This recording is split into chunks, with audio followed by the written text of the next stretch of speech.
Electric field के अंदर, यानी इलेक्ट्रिक फील्ड आपके पास थी तो उसके कॉरस्पॉन्डिंग एक पोटेंशियल डिफाइन किया जिसको आपने इलेक्ट्रिक पोटेंशियल कहा। इसी तरह से अगर आप रिकॉल करें, ग्रेविटेशनल फील्ड होती है और उसका जो सोर्स है वो मैस होता है, और जब फील्ड है तो फिर उसके साथ भी एक पोटेंशियल डिफाइन किया जाता है जिसको आप ग्रेविटेशनल पोटेंशियल कहते हैं।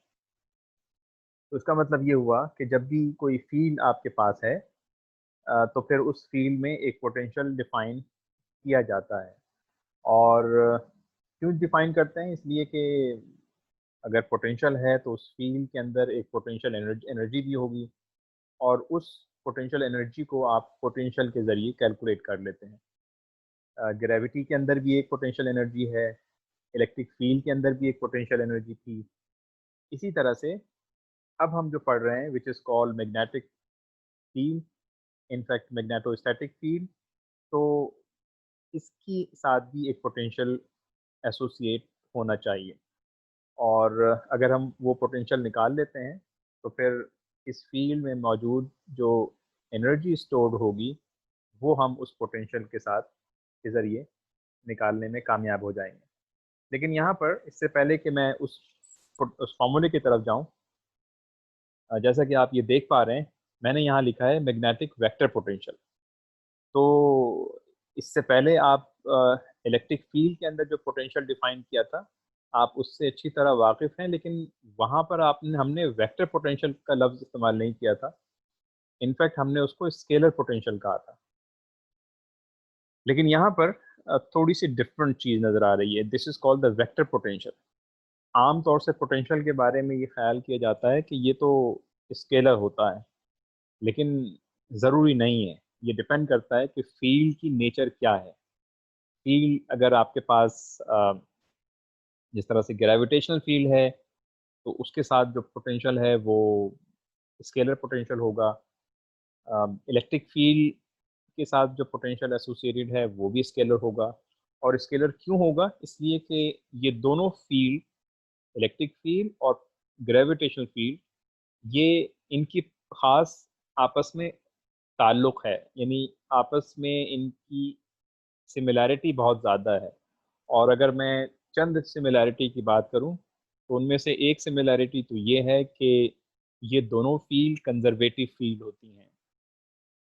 नंबर दो, इन दोनों फील्ड के अंदर आप मोनोपोल डिफाइन कर पाते हैं, यानी इलेक्ट्रिक फील्ड के अंदर आप इंडिपेंडेंटली पॉजिटिव और नेगेटिव चार्ज को अलग अलग डिफाइन कर पाते हैं।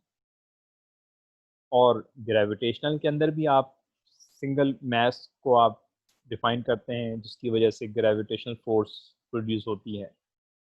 तीसरी चीज़ कि जो इलेक्ट्रिक फील्ड है वो नॉन सर्कुलेटिंग होती है, यानी नॉन सर्कुलेटिंग से मुराद ये है कि उसका एक मिसाल के तौर पर अगर मैं यहाँ पर बताऊँ कि फ़र्ज़ कर लें कि ये आपके पास एक पॉजिटिव है और यहाँ से फील्ड लाइन बाहर की तरफ आपको निकलते हुए नज़र आएगी। This is called the monopole. इसी तरह से अगर नेगेटिव चार्ज है तो फिर आप लाइन ऑफ फोर्सेस आपको अंदर जाते हुए नज़र आएगी। और ये दोनों पॉजिटिव नेगेटिव चार्जेस हमेशा एक दूसरों के साथ इंडिपेंडेंट होते हैं, अलग अलग आप इसको कर पाते हैं।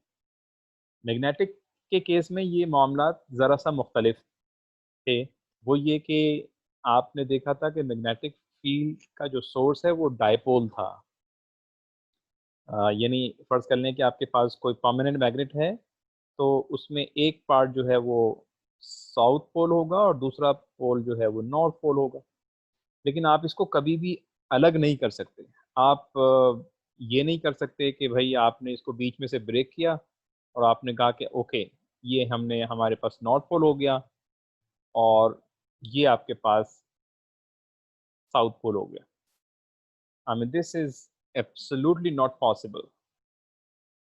अलग नहीं कर पाएँगे इसका मतलब है कि मोनोपोल आपस में अलग ही नहीं होगा। इन प्रिंसिपल ये चीज़ पॉसिबल नहीं है। तो अब अगर मोनोपोल एग्ज़िस्ट करता है तो फिर फ़ील्ड को नॉन सर्कुलेटिंग होना चाहिए, यानी यहाँ से फ़ील्ड इवॉल्व होगी और उसके बाद नेगेटिव पर फ़ील्ड एंड हो जाएगी। आप स्टार्टिंग पॉइंट भी डिफाइन कर पाते हैं उस फील्ड का और एंडिंग पॉइंट भी डिफाइन कर पाते हैं। लेकिन अगर आपके पास एक डायपोल है तो डायपोल के अंदर सिलसिला ये होता है कि वहाँ पर जो फील्ड है वो आप उसका स्टार्टिंग और एंडिंग पॉइंट कभी भी डिफाइन नहीं कर पाएंगे। क्यों? इसलिए कि नॉर्थ से फील्ड इवॉल्व होगी और उसके बाद साउथ में इन होगी और उसके बाद इंटरनल फील्ड भी होती है जो कि साउथ से लेकर नॉर्थ तक होती है। तो ये एक सर्कुलेटिंग लूप के फॉर्म में हो गई। तो जब एक कंप्लीट सर्कुलेटिंग लूप में होगी तो फिर उसका आप कोई स्टार्टिंग पॉइंट या एंडिंग पॉइंट कैसे डिफाइन कर सकते हैं? नहीं कर सकते। तो ये एक बहुत बड़ा फ़र्क है इन दोनों फील्ड के अंदर। और इसी वजह से चूंकि मैग्नेटिक फील्ड में डायपोल एग्जिस्ट करता है और इलेक्ट्रोस्टैटिक फील्ड में मोनोपोल एग्जिस्ट करता है, और इसी की वजह से डायपोल की वजह से फील्ड सर्कुलेटिंग होती है और यहाँ पे मोनोपोल की वजह से फील्ड सर्कुलेटिंग नहीं होती। तो इस तरह से बहुत ज़्यादा फ़र्क है मैग्नेटिक फील्ड में और इलेक्ट्रोस्टैटिक फील्ड में। तो हम ये एक्सपेक्ट करते हैं कि पोटेंशियल के अंदर भी फ़र्क होना चाहिए। तो चलिए पहले मैं आपके सामने एक इलेक्ट्रिक पोटेंशियल जो आपने पहले कर रखा है, पहले हम उसकी बात कर लें। और वो क्या है? इन electrostatic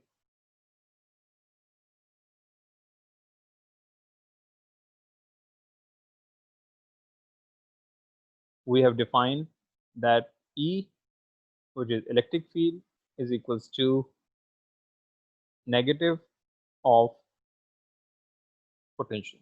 This is called the scalar potential by the way. और ये आपको याद होगा कि आप ऐसा लिख सकते हैं। और यहाँ पर ये जो V है, this is called electric scalar potential.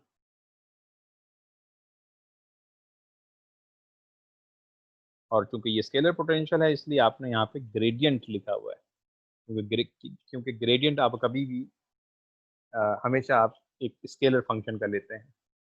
अगर ये फंक्शन वेक्टर होता तो फिर उसका ग्रेडियंट आप कभी नहीं ले सकते। उसका या तो आप डाइवर्जेंस लेते हैं या फिर कर्ल ले सकते हैं। सो ये इक्वेशन आपने की है पहले, और इसके साथ साथ दो इक्वेशन आपने और किए हैं। और वो ये है कि एक इक्वेशन तो थी del square v is equals to 0, and this is called Laplace equation,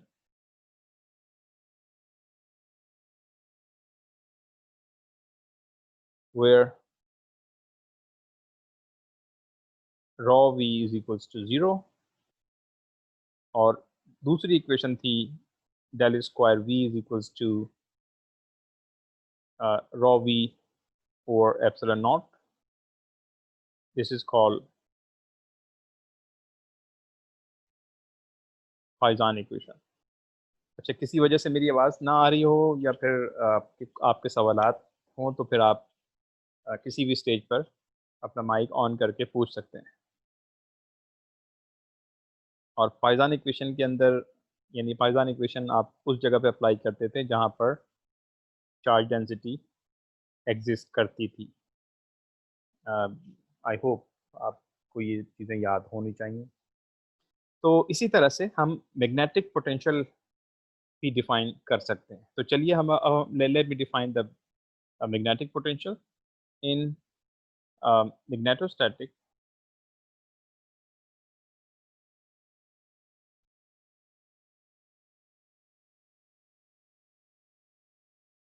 let's define a scalar potential। Heading में मैंने लिखा था इस वेक्टर पोटेंशियल, लेकिन मैं सिर्फ आपके सामने ये दिखाना ही चाह रहा हूँ कि अगर हम फर्ज कर लीजिए कि मैग्नेटिक फील्ड के अंदर अगर हम स्केलर पोटेंशियल डिफाइन कर दें जैसा कि हमने इलेक्ट्रिक फील्ड में किया था, तो प्रॉब्लम कहाँ पे आती है? क्यों हम स्केलर पोटेंशियल डिफाइन नहीं कर पाते मैग्नेटिक फील्ड में? ये मैं देखना चाह रहा हूँ। तो जिस तरह से हमने यहाँ पे डिफाइन किया है उसी तरह से आप यहाँ पर भी डिफाइन कर सकते हैं। और वो आप इस तरह लिख सकते हैं कि H is equals to this is magnetic field minus gradient of v, इसको मैं vm कह देता हूँ, ताकि इलेक्ट्रिक फील्ड में इलेक्ट्रिक पोटेंशियल को हमने सिर्फ v कहा हुआ है, ताकि यहाँ पे जो पोटेंशियल है वो उससे अलग हो जाए। बस ये जहन में रहे कि यहाँ पर जो vm है is equals to magnetic potential.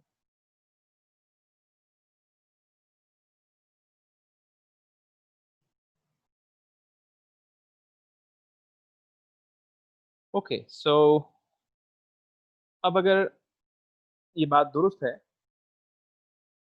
अगर हम एक स्केलर पोटेंशियल हमने मैग्नेटिक फील्ड में डिफाइन कर दिया और उसको हम बिल्कुल इलेक्ट्रिक फील्ड की तरह से यहाँ पर इस तरह से लिख सकते हैं। अब अगर मैं यहाँ पर एम्पियर्स लॉ को इस्तेमाल करूँ, जो कि पिछली क्लास में भी हमने मेरे ख्याल है कि जिक्र किया था, Ampere's law which is equals to del cross H is equals to J, where J is the current density and H is a magnetic field. तो अब अगर इस H की वैल्यू को, जो कि हमने ये लिखा है इन terms of gradient of, in fact negative gradient of potential, magnetic potential, इसको मैं यहाँ पे रख रहा हूँ, इस फॉर्मूले को इस जगह पे। तो देखिए फिर del cross H minus del Vm into J, और इसको मज़ीद आप इस तरह लिख सकते हैं कि del cross del Vm is equals to J। So अब इस डेल ऑपरेटर की एक प्रॉपर्टी होती है, अगर आपको याद हो वेक्टर कैलकुलस में आपने इस्तेमाल किया होगा, कि कभी भी आपके पास कोई ग्रेडियंट है, let's say gradient of v for example, तो किसी भी ग्रेडियंट ऑफ स्केलर फंक्शन का जब आप कर्ल लेते हैं तो that is going to be 0, और ये आप मैथमेटिकली इसको आप प्रूव भी कर सकते हैं। और फिजिकल इंटरप्रिटेशन क्या होगी, वो ये होगी कि gradient of any scalar function is non circulating function, यानी इस फंक्शन को अगर आप प्लॉट करेंगे तो वो एक फंक्शन एक जगह से इवॉल्व होगा, दूसरी जगह पर एंड हो जाएगा, कंप्लीट सर्कुलेटिंग नहीं होता। तो जब ये कंप्लीट सर्कुलेटिंग नहीं है और आप उसका कर्ल लेंगे तो फिर वो 0 के बराबर हो जाएगा, क्योंकि जो कर्ल उसी चीज़ का एग्जिस्ट करता है जो सर्कुलेटिंग होता है। फॉर एग्जांपल आप अगर कर्ल ऑफ एच निकालते हैं, तो कि अभी मैंने इससे पहले लिखा, वो 0 के बराबर नहीं होगा, बल्कि वो कुछ ना कुछ वैल्यू एग्जिस्ट करेगी। तो कर्ल ऑफ एच क्यों एग्जिस्ट कर रहा है, इसलिए कि H is a circulating function, because magnetic field है, लूप में होती। लेकिन gradient of any scalar function loop में नहीं होता, वो उस एक पॉइंट पे स्टार्ट होगा, दूसरे पॉइंट पर एंड होगा, लिहाजा वो 0 के बराबर हो जाएगा। तो अब अगर ये बात दुरुस्त है, तो यहाँ पर ये जो लेफ्ट साइड है, I mean all of this left hand side term is going to be 0, बराबर होगा माइनस J। लिहाजा मैं ये कह सकता हूँ कि current density is equals to 0। तो ये जो आपके पास एक इक्वेशन थी, अगर मैं इसको 1 कह दूँ, जो हमने कहा था कि दिस इज एम्पियर लॉ, जब J 0 है तो फिर इक्वेशन 1 को हम मैं किस तरह लिखूंगा, course this can be written as del cross H is equal to 0। अब ये जो 0 आ रहा है, ये इक्वेशन बहरहाल बड़ी परेशान कुन और नॉन एक्सेप्टेबल इक्वेशन है, क्योंकि अभी मैंने आपसे कहा कि H चूंकि सर्कुलेटिंग फंक्शन है तो उसका कर्ल 0 के बराबर नहीं होना चाहिए। एम्पियर्स लॉ भी हमें यही बताता है। लेकिन जब मैंने यहाँ पर स्केलर फंक्शन डिफाइन किया, और स्केलर फंक्शन डिफाइन करने के बाद एक आइडेंटिटी इस्तेमाल की और उसके बाद जे ज़ीरो हो गया और इस जे को जब मैंने अपनी इक्वेशन नंबर 1 में सब्स्टिट्यूट किया तो फिर उसकी वजह से curl of H is equals to 0 आ गया. So this is nothing but the violation of Ampere's law. In fact, ये Ampere's law कहता है कि curl of a magnetic field is equals to the current density. लेकिन हमारे पास जो result आ रहा है वो तो 0 के बराबर आ रहा है और ये फिजिकल इंटरप्रिटेशन की भी वायलेशन है क्योंकि सर्कुलेटिंग फंक्शन का कर्ल एग्जिस्ट करता है, यहाँ पे नहीं कर रहा. तो गलती कहाँ पे हुई है? इसका मतलब है कि हमने जो एक फंक्शन डिफाइन किया है, this is called the scalar function, ये हमारी जो एजम्पशन थी ये गलत थी. इसका मतलब ये हुआ कि मैग्नेटिक फील्ड में आप स्केलर फंक्शन डिफाइन कर नहीं सकते क्योंकि अगर करेंगे तो फिर एम्पियर्स लॉ वायलेट कर जाएगा या कर्ल ऑफ एच का जो फंक्शन है that actually violated. Therefore we can say that in this is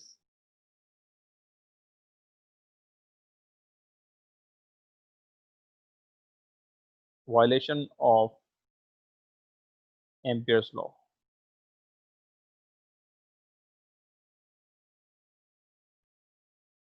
और ये वायलेशन क्यों हुई? इसलिए कि because we define the scalar potential in magnetic field.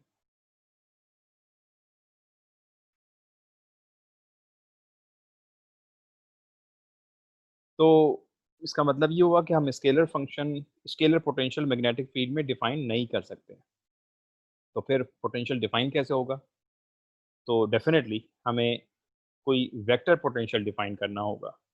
तो चलिए अब हम एक वेक्टर पोटेंशियल डिफाइन करके भी देख लेते हैं क्योंकि इलेक्ट्रिक फील्ड में भी यही सूरत हाल थी. जब आपने एक पोटेंशियल डिफाइन किया तो फिर किसी किस्म की किसी लॉज की वायलेशन तो नहीं होनी चाहिए, लेकिन यहाँ पे हो रही है.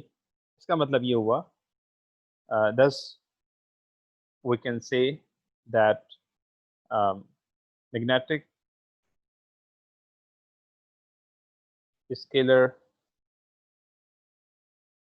potential cannot be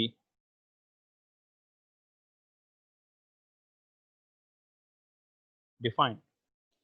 तो अब इसीलिए हमें एक वेक्टर पोटेंशियल की ज़रूरत पड़ती है. तो चलिए लेट्स डिफाइन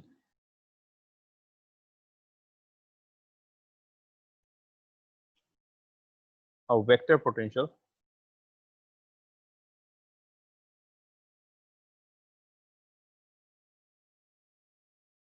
in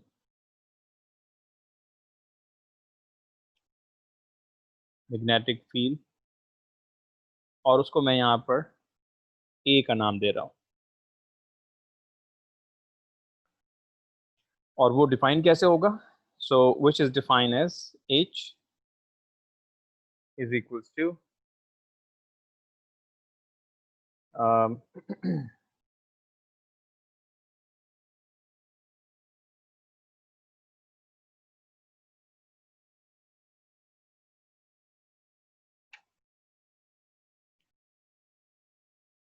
सॉरी इसको मैं H की बजाय B कह रहा हूँ.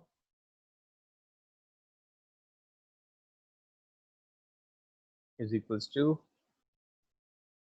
del cross A where A is a vector potential.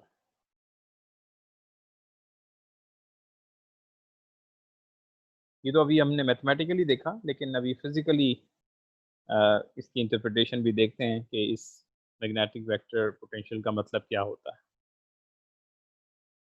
In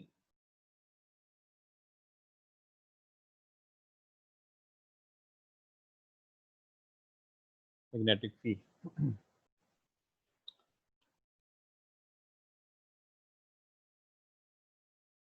okay, so अब अगर इस ये बात दुरुस्त है तो इसको भी मैं अगर एक नाम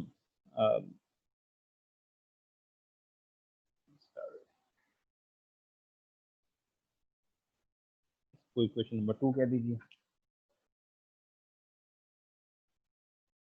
so now let's again use the Ampere's law, जो कि हमने पिछले केसेस में भी इस्तेमाल किया था।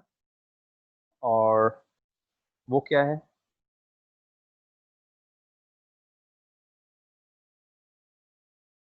Ampere's law is nothing but del cross H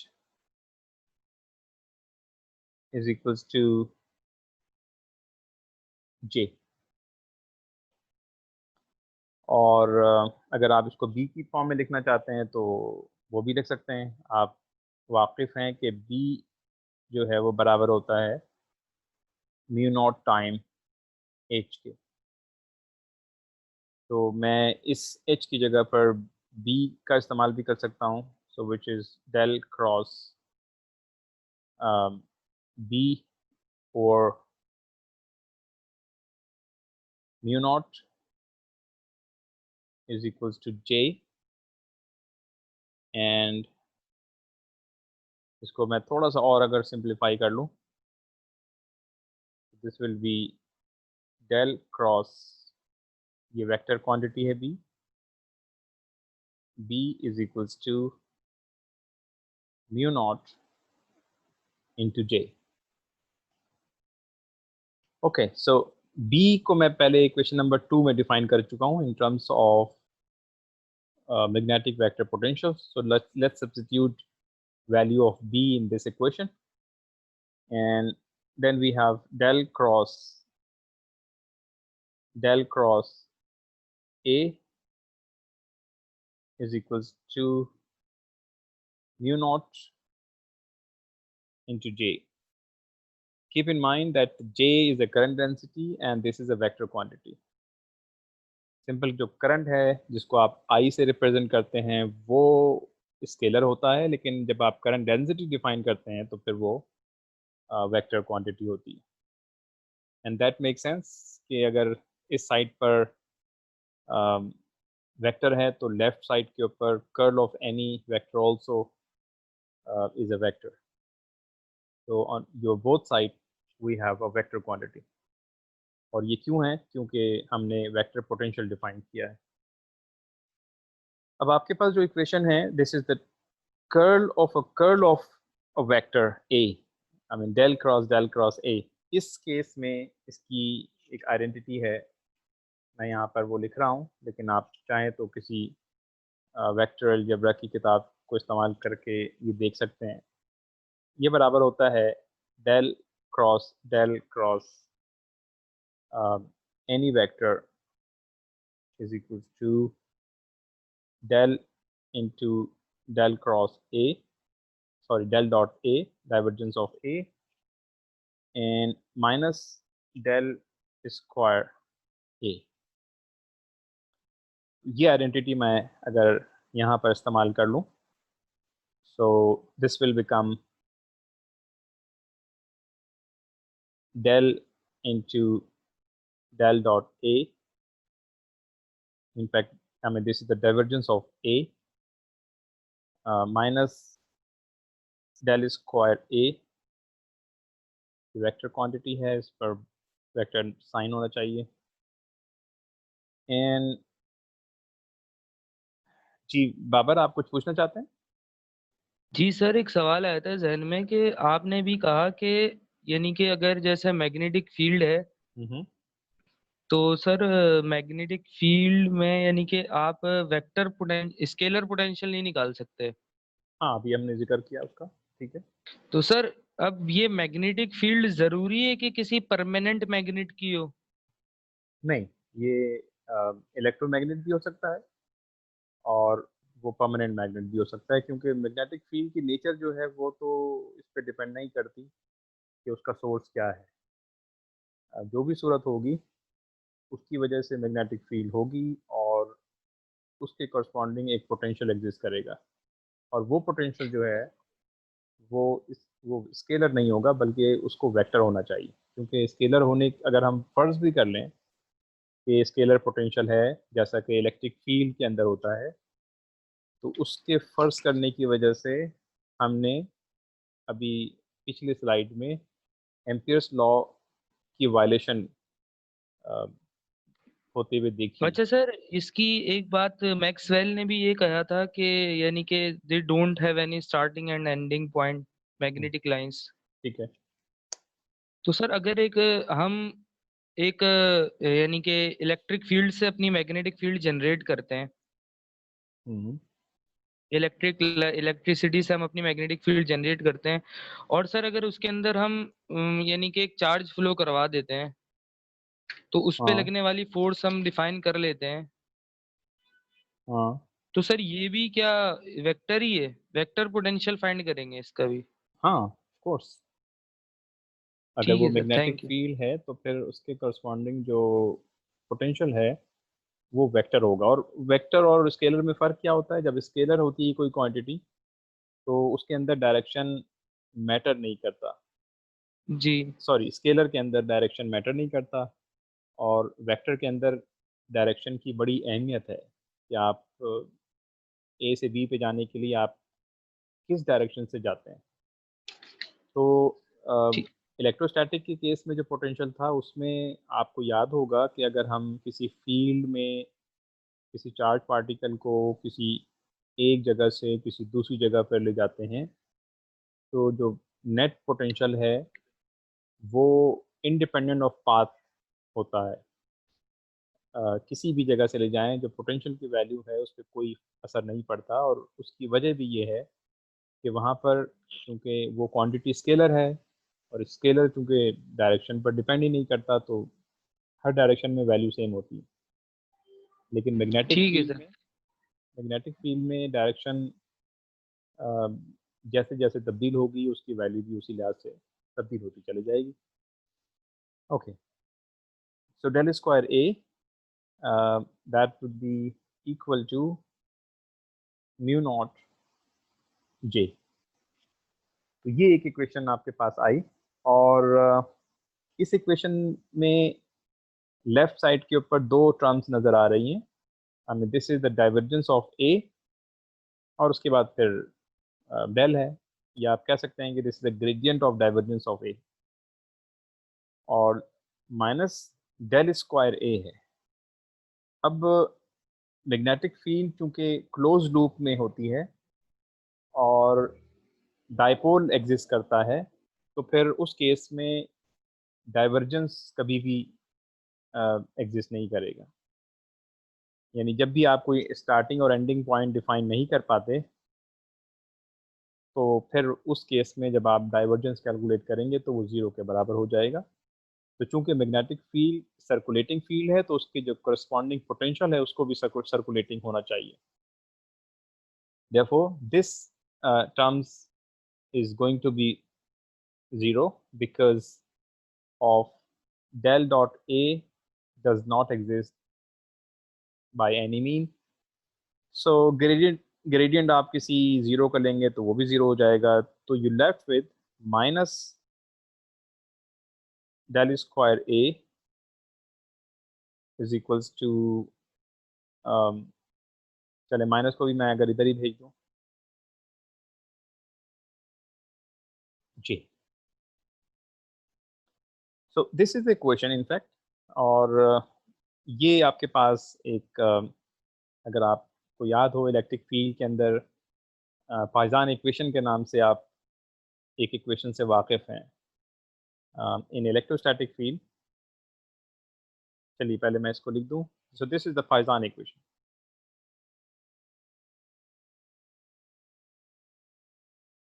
लेकिन किस में? in magnetic field.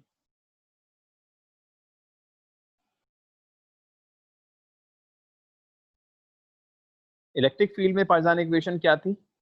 If you recall, वो थी del square v is equals to minus rho v और एप्सिलॉन नॉट, और इसे आप वहां पे अप्लाई करते थे जहां पर जो रॉ v थी वो नॉन जीरो होता था। बिल्कुल इसी तरह से इस इक्वेशन को आप उस रीजन में अप्लाई करेंगे जहां पर करंट डेंसिटी नॉन जीरो के बराबर होगी। तो सो this is the similarity between electrostatic and magnetostatic. और ये इक्वेशन आई कहाँ से है कि हमने एक वेक्टर पोटेंशियल कंसीडर किया है। वेक्टर पोटेंशियल अगर कंसीडर ना करें, स्केलर पोटेंशियल कंसीडर करें, तो फिर उसके जो रिजल्ट हैं वो एक्सेप्टेबल नहीं है। कौन से रिजल्ट एक्सेप्टेबल नहीं है? यानी हमारे पास जो एम्पियर लॉ है वो वायलेट हो रहा था अगर हमने एक स्केलर पोटेंशियल डिफाइन किया था। इसकी वजह से हम ये कह सकते हैं कि मैग्नेटिक फील्ड में हम स्केलर फंक्शन डिफाइन नहीं कर सकते। We need to define a vector potential, और उसके डिफाइन करने की वजह से आपके पास एक इक्वेशन बनी है जिसको हम पाइजान इक्वेशन का नाम दे रहे हैं। And this is in fact ये जो ऊपर वाली इक्वेशन है, and this is only applies in the boundary value problem where the current density does exist at least. So let me write the above equation in terms of its component. इस equation को मैं अगर एक, वैसे तो आप spherical या cylindrical में भी लिख सकते हैं, लेकिन just for the sake of simplicity, let me write the above equation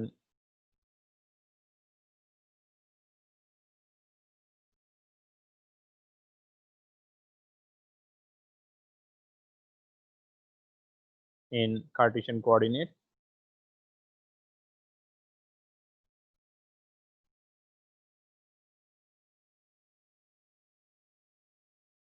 और ये क्या हो जाएगा? This can be written as del square, sorry, ax into unit vector plus ay into unit vector along y-axis and az into unit vector along z-axis is equals to minus mu naught into j of x unit vector plus j of y and unit vector along y, j of z and unit vector along z-axis. So from this equation we can extract three one-dimensional equations. उसमें से एक equation होगी del square ax is equals to minus mu naught into jx, and similarly the second equation ay mu naught into jy, and third equation is del square into az, while ये जो a's हैं, these are the vector quantity by the way, is equals to minus mu naught into jz. So these are in fact Poisson equation, और इसकी boundary वाली problem में ये इस्तेमाल करेंगे जिस तरह से इलेक्ट्रोस्टैटिक में आपने इसको इस्तेमाल किया है। एक चीज़ और, यानी in electrostatics if you recall जो पोटेंशियल की वैल्यू थी आप उसे लिख पाते थे इन टर्म्स ऑफ चार्ज,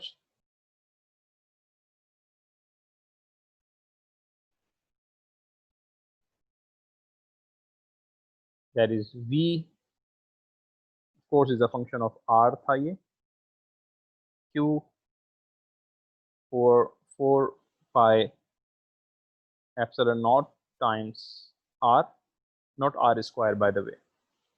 और जो चार्ज था, if you have some continuous charge distribution, in fact volume charge distribution के लिए जो Q था वो ये था integral over the volume rho V into d tau. So उस लिहाज से फिर किसी कंटिन्यूस वॉल्यूम चार्ज डेंसिटी के लिए जो पोटेंशियल बनता था, of course is a scalar function, ये था 1 over 4 pi epsilon not volume integral rho V over R into d tau. बिल्कुल इसी तरह से हम मैग्नेटोस्टैटिक के लिए भी पोटेंशियल की वैल्यू लिख सकते हैं. So let me right the value of magnetostatic potential. In magnetostatic,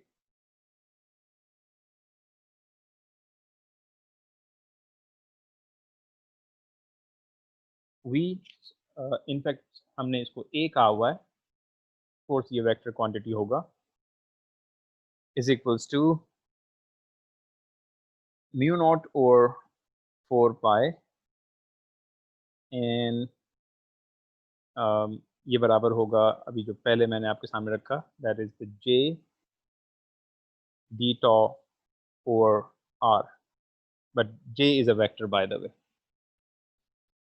ये एक जनरल इक्वेशन है. अब अगर फर्ज कर लें कि आपके पास एक जिस तरह से इलेक्ट्रोस्टैटिक चार्ज के केस में आपके पास 3 डिफरेंट किस्म की डिस्ट्रीब्यूशन थी in addition to the point charge, इसमें से एक लाइन चार्ज डिस्ट्रीब्यूशन आपने किया था, एक सरफेस चार्ज डिस्ट्रीब्यूशन था और एक वॉल्यूम चार्ज डिस्ट्रीब्यूशन था. So this is the vector potential due to the volume charge distribution. In fact ये वॉल्यूम इंटीग्रल है बाय द वे. और बाकी दो डिस्ट्रीब्यूशन के लिए हम ये लिख सकते हैं कि let me right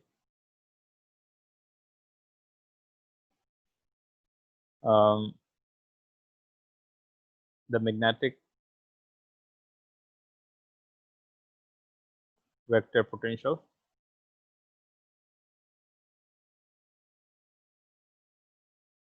in terms of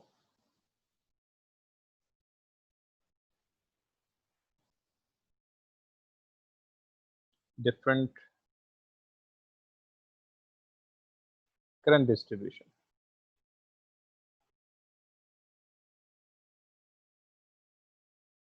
वहाँ पर चार्ज डिस्ट्रीब्यूशन था और यहाँ पर करंट डिस्ट्रीब्यूशन होगा, इसलिए कि मैग्नेटिक फील्ड का जो सोर्स है वो करंट है और इलेक्ट्रिक फील्ड का जो सोर्स था वो चार्ज था. तो अब अगर मैं फर्स्ट करने के हम सबसे पहले बात कर लेते हैं line.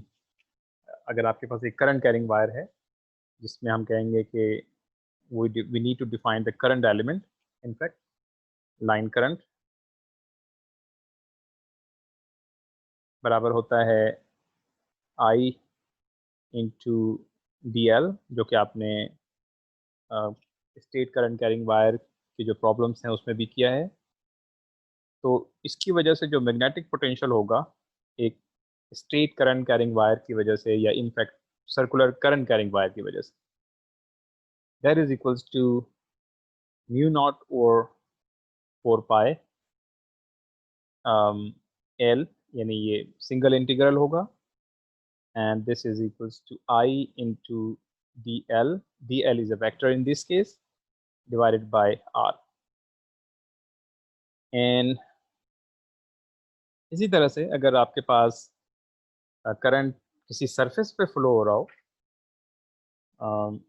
This is called surface current element, तो सरफेस करंट एलिमेंट डिफाइन होगा K into ds, where K is the current per unit area by the way. और किसी सरफेस करंट कैरिंग वायर की वजह से जो पोटेंशियल होगा that can be written as mu naught or 4 pi, ये surface integral होगा यानी डबल इंटीग्रल होगा K ds or r, sorry not square but it r only. And the third case is the volume. तो current ऐसा भी हो सकता है कि वो किसी वॉल्यूम के फॉर्म में हो. फर्स्ट कर लें कि let me call is the volume current element.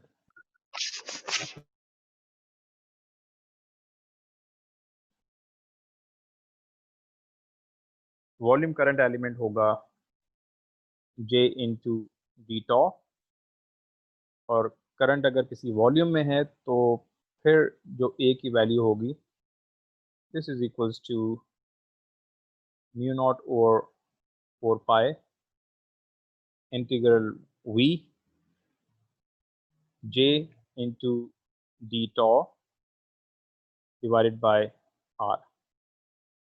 तो ये तीन इक्वेशंस हैं जो कि हम इस्तेमाल करेंगे. जिस तरह से आप तीनों पोटेंशियल इलेक्ट्रिक केस में भी इलेक्ट्रोस्टैटिक फील्ड के केस में इस्तेमाल करते रहे हैं, यानी अगर आपके पास कोई करंट कोई लीनियर चार्ज डिस्ट्रीब्यूशन था तो जो पोटेंशियल की वैल्यू थी वो आपने इस तरह लिखा था कि this is equals to 1/4 pi epsilon naught line integral and lambda dl divided by r. इसी तरह से अगर सरफेस चार्ज था तो उसकी वजह से किसी जगह पर किसी r डिस्टेंस पर पोटेंशियल निकालना हो तो फिर आप इस्तेमाल करते थे surface integral, that is double integral sigma into ds divided by r. And the third potential is 1/4 pi epsilon naught, of course volume integral, that is triple integral volume charge distribution d tau over r. ये तो था electrostatic के case में. यहाँ पर are square नहीं आएगा? नहीं, पोटेंशियल में आर स्क्वायर नहीं होता. Potential varies with 1/r and field is varies with 1/r square, क्योंकि इनवर्स स्क्वायर लॉ की जो फॉलोइंग है वो पोटेंशियल के लिए नहीं है बल्कि वो फील्ड के लिए. तो अब अगर इसी की कॉरस्पॉन्डिंग जो मैंने लिखा था अगर मैं दोबारा से यहाँ पे लिखूँ तो यहाँ पर अगर हम मैग्नेटिक के केस में निकालेंगे, बल्कि इसको तो हम यहाँ पर ए कह रहे हैं जो कि वेक्टर है, is equals to mu naught over 4 pi line integral and I dl over r. तो बस यहाँ पे सिर्फ फ़र्क ये है कि ये लीनियर चार्ज डिस्ट्रीब्यूशन है और यहाँ पे करंट का इस्तेमाल होगा. इसी तरह से अगर कोई सरफेस करंट है, सरफेस चार्ज की वजह से जो फॉर्मूला था पोटेंशियल का वो ये इलेक्ट्रिक फील्ड में, और सरफेस करंट अगर हो, सरफेस करंट से मुराद है कि आपके पास कोई 2 डायमेंशनल सरफेस है और उसको आप 2 डिफरेंट पोटेंशियल पर रख दें किसी भी 2 एंड को, तो जो करंट है वो अब पूरे सरफेस पे होगा, किसी लाइन में नहीं होगा. तो उसके लिए ये जो फार्मूला बनेगा वो अभी हमने देखा 4 पाई of course surface integral k is this surface current density ds over r, and the third and last is a is equals to mu naught over 4 pi, of course volume integral, and current density d tau divided by r. So these are the analogy. In fact, this is the electrostatic case.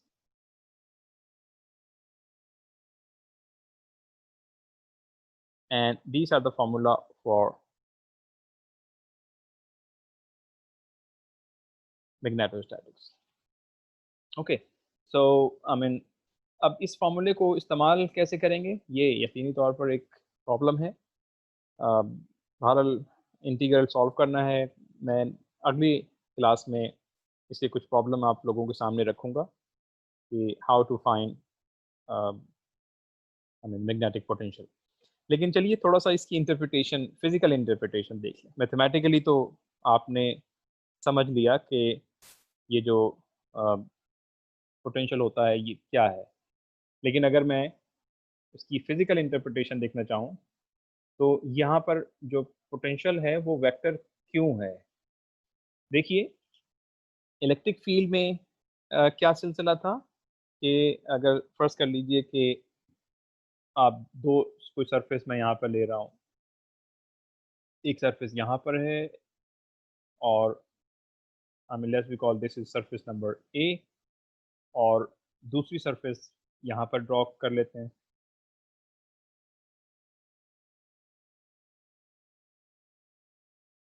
This is called surface number B, और ये surfaces किसी field के अंदर है। फर्ज कर लीजिए कि इसके चारों तरफ इलेक्ट्रोस्टैटिक फील्ड है किसी सोर्स चार्ज की वजह से। अब ये इक्वल पोटेंशियल सरफेस है, इस सरफेस पर हर जगह एक ही पोटेंशियल होगा। अगर मैं कहूँ कि इसको मैं लेट्स से इसको मैं V1 कह रहा हूँ, तो इसका मतलब है कि इस पूरे सरफेस पे पोटेंशियल की वैल्यू हर जगह पर V1 होगी। I mean this that's why we call it the equal potential surfaces. इसी तरह से अगर मैं इसको कनेक्ट कर दूं एक और पोटेंशियल से V2, तो फिर यहाँ पर भी जितने पॉइंट्स हैं हर एक पर पोटेंशियल की वैल्यू V2 होगी। अब अगर मैं इस एक पॉइंट से किसी चार्ज पार्टिकल को उठाकर मैं इस सरफेस पर ले जाता हूँ, लेट्स सपोज इस पॉइंट पर, और इसको मैं कहता हूँ कि this is the path number 1, so उसका फॉर्मूला क्या बनेगा? उसका फॉर्मूला ये बनेगा, let's be call EV1 is equals to 1 over, electrostatic की मैं बात कर रहा हूँ, 4 pi epsilon naught and sorry, बल्कि इलेक्ट्रिक फील्ड है तो in terms of line integral इसको इस तरह से लिखा जाएगा, from B surface to A surface, electric field जो यहाँ पे मौजूद है और उसका लाइन इंटीग्रल। ये फॉर्मूला आपको याद होना चाहिए, हमने ये पहले किया हुआ है। तो इसको जब आप सॉल्व ई की वैल्यू रखेंगे तो ये वही फॉर्मूला आ जाएगा जो मैंने पिछली स्लाइड में इलेक्ट्रोस्टैटिक पोटेंशियल के लिए इस्तेमाल किया है। ओके, अब अगर मैं कहता हूँ कि नहीं, I mean we need to move from this surface to that surface through some other path. Let's say here मैं यहाँ से शुरू करता हूँ, मैं कहता हूँ कि अच्छा मुझे इस सरफेस पे जाने के लिए मुझे ये रास्ता अपनाना है और इसको मैं कह रहा हूँ पाथ नंबर 2। तो यहाँ से यहाँ जाने के लिए जब आप पोटेंशियल निकालेंगे तो उसकी वैल्यू अगर फर्स्ट कर लें कि वो V2 है तो वो भी इसी के बराबर होगा,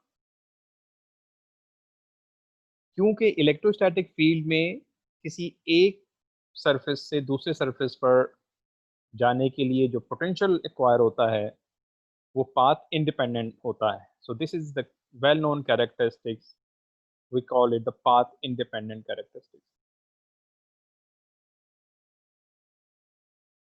कोई भी रास्ता आप यहाँ से इनफैक्ट मैं ये कहता हूँ कि चलें यू जस्ट मूव फ्रॉम, यहाँ जाएं, उसके बाद फिर आप यहाँ पे चले जाएं, उसके बाद फिर आप इधर आते हैं, फिर आप कहते हैं कि अच्छा मैं फिर यहाँ आ गया।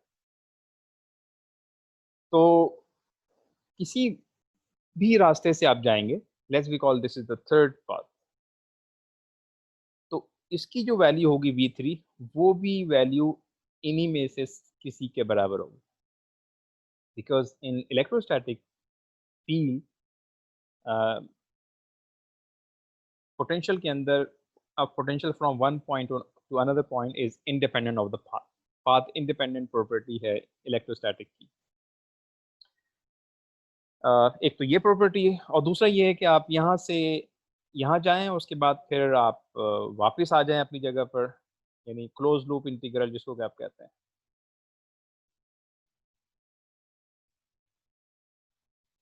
और वो जब आप कैलकुलेट करेंगे तो वो इलेक्ट्रिक फील्ड के अंदर वो जीरो के बराबर है। यानी हम ये कहते हैं कि close loop integral in electrostatic field would be equal to zero, and that's why we call it the conservative nature of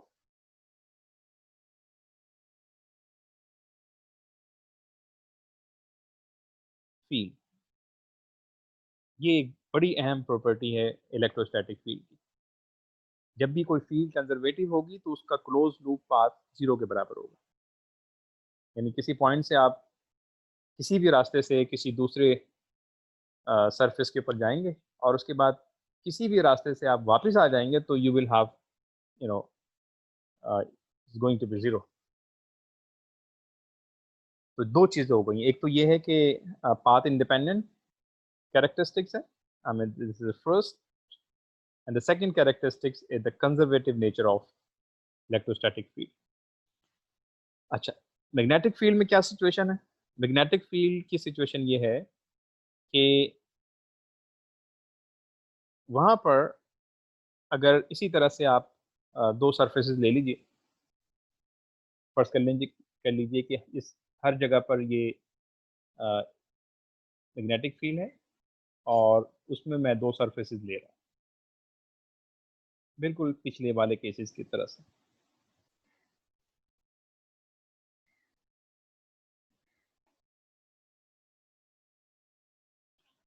let's suppose this is A surface, this is B surface. अब ये surfaces magnetic field में है, तो जब magnetic field में आप किसी charge particle को मूव कराएंगे तो definitely charge particle encounter with potential. लेकिन होगा क्या यहाँ से जब आप इस पॉइंट से इस पॉइंट पर जाते हैं, let's we call this is path number 1, और जो वैल्यू होगी पोटेंशियल की वो from B surface to A surface, और ये बराबर होगा एच डॉट डी एल।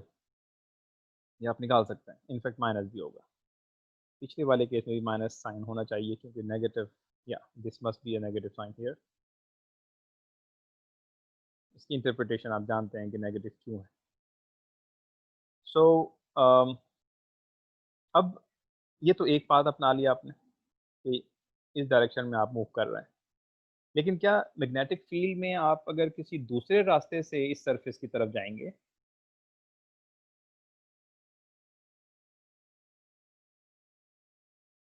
तो यहाँ पर जो पोटेंशियल होगा, लेट्स वी कॉल पोटेंशियल 2, बल्कि इसको तो हम क्योंकि वेक्टर कह रहे हैं तो इसको मुझे हमें ए कहना चाहिए, A2 A1, यहाँ पर भी ये A1 होगा ये। तो जो A2 की वैल्यू है वो इसके बराबर नहीं होगी, नो, एब्सोल्युटली नॉट पॉसिबल। क्यों? इसलिए कि मैग्नेटिक फील्ड में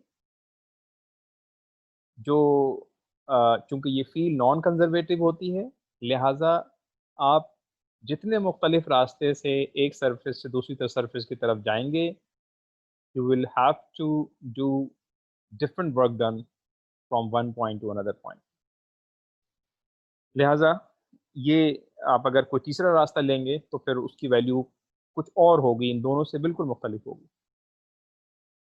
और उसकी रीज़न क्या है? Because in magnetostatic case this depends on path.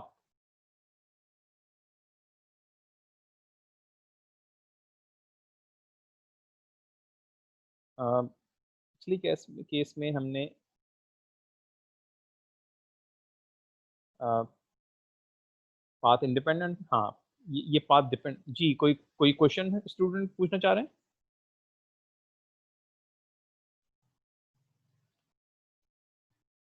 और एक तो ये प्रॉपर्टी हो गई, और दूसरी प्रॉपर्टी ये है कि वहां पर क्लोज लूप इंटीग्रल जीरो के बराबर था, लेकिन यहाँ पर जो क्लोज लूप इंटीग्रल है वो जीरो के बराबर नहीं होगा।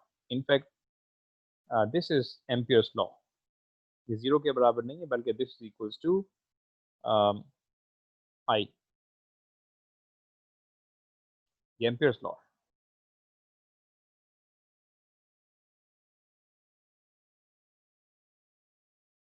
और जब ये 0 के बराबर नहीं है तो that's why we call it the non conservative nature.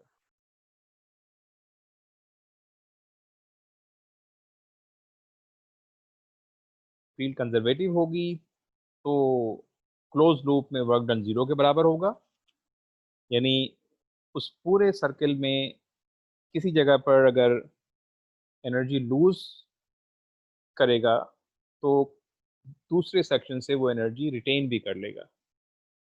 लेकिन अगर नॉन कंजर्वेटिव है तो फिर एनर्जी की जो गेन और जो लॉस है वो आपस में एक दूसरों के बराबर नहीं होगा। That's why we have non zero this is equal to I.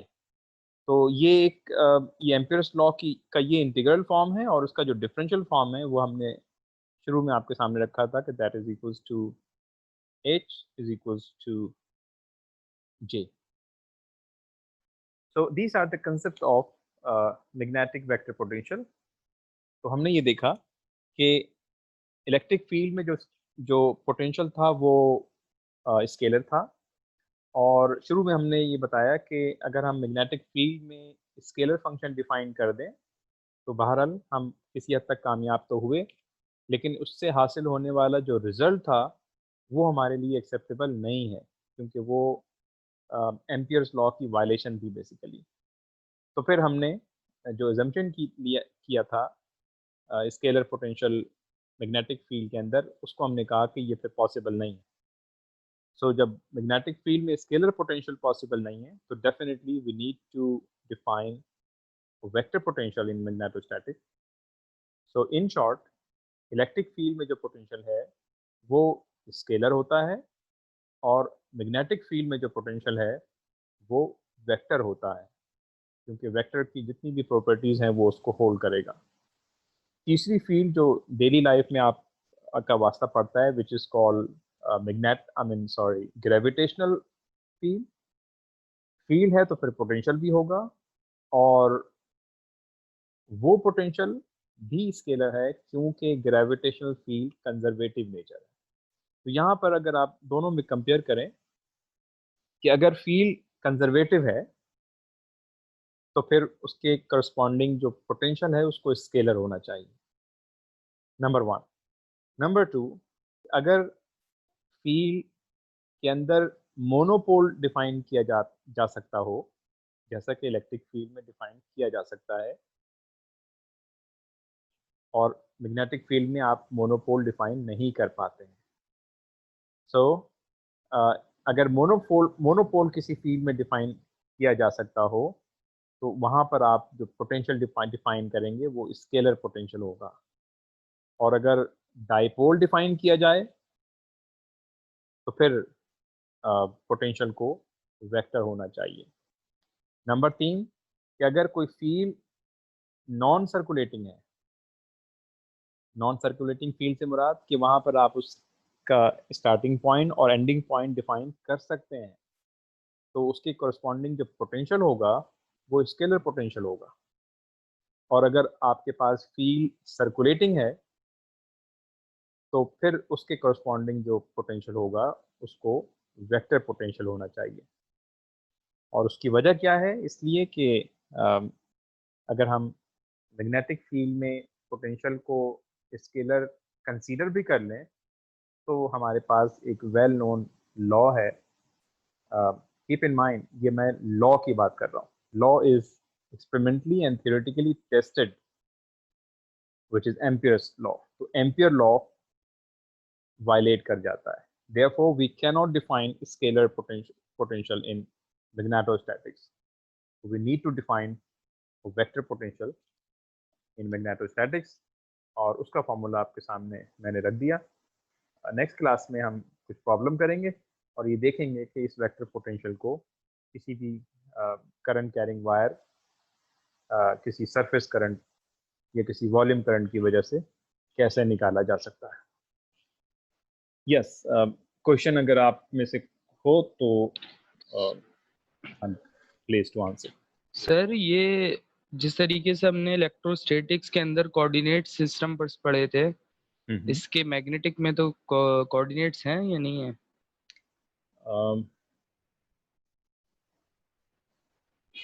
Coordinate से क्या मुराद? X Y Z R theta यानी फाई? कि sir, yes sir, rho phi Z और हाँ, वो तो जब हम प्रॉब्लम करेंगे तो जिस सिमेट्री में फील्ड होगी वो कोऑर्डिनेट का इस्तेमाल किया जाएगा। अच्छा सर, दूसरा सवाल ये था कि पैरामैग्नेटिक सब्सटेंसेस में और फेरोमैग्नेटिक सब्सटेंसेस में क्या फर्क होता है?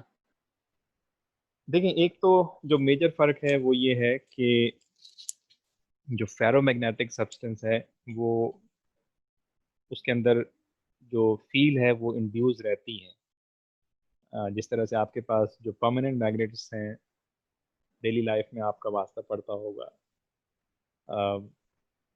स्पीकर वगैरह को कभी आप खोल के देखें या खोला होगा आपने, तो जी sir. I mean these are called the ferromagnetic substance. उसके अंदर मैग्नेटिक मोमेंट मौजूद होता है।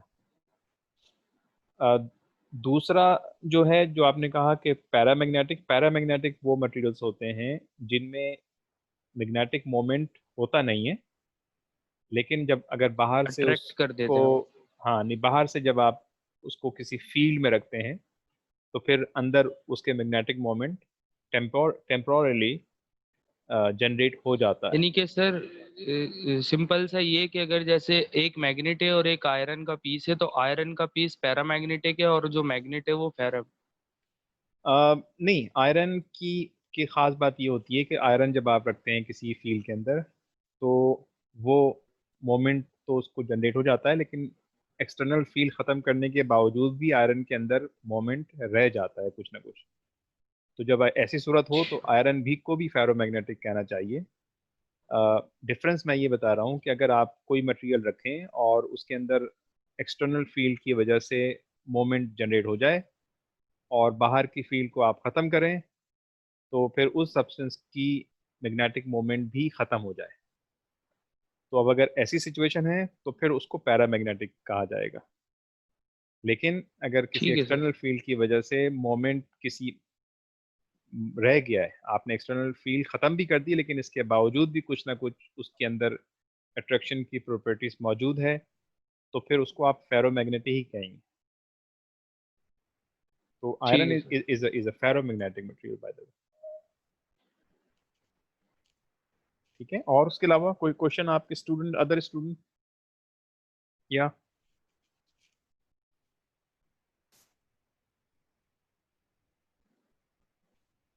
नहीं है कोई क्वेश्चन?